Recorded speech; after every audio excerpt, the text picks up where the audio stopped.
ตามประสบการณ์ที่เทศมาหลายปีแล้วก็ศึกษามาหลายเทคนิคสรุปรวมแล้วคำว่า100%นี้มันบ่มีเนาะบ่มีแต่ว่าเฮาจะเฮ็ดจั่งใดให้มันลดพรความเสี่ยงได้เท่านั้น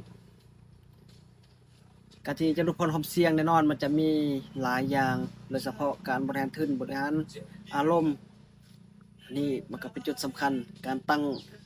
Take Profit หรือ Stop Loss เอาได้เป้าเสียนี่ก็สามารถลดพรความเสี่ยงได้นะถ้าว่าเราจะค้นหาเทคนิคที่ว่าเทรดแล้ววิน100%ได้นี่ก็ถือว่าโอ้สุดยอดเลยถ้าไปคนคิดเห็นนี่ก็มาแชร์มาบอกเลยเนาะเทคนิคในการเทรดที่ว่า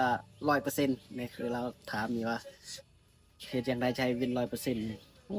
ยากเนาะยากก็ว่าบ่มีเพิ่นน่ะเนาะลองถามมันออนไลน์ ChatGPT ยังก็บ่มีเนาะเทคนิคที่ว่าเทรดวิน100%นะมีแต่ว่าต้องบริหารทุนบริหารความเสี่ยงเฮ็ดจังไดมันจะลดพรความเสี่ยงได้นี่มีเนาะมีอ่ะสำหรับผู้ที่พบผู้ที่เห็นก็อย่าลืมแชร์บอกกันเด้อเพื่อจะเอาไปเทรดให้มันร่ำรวยนะเนาะ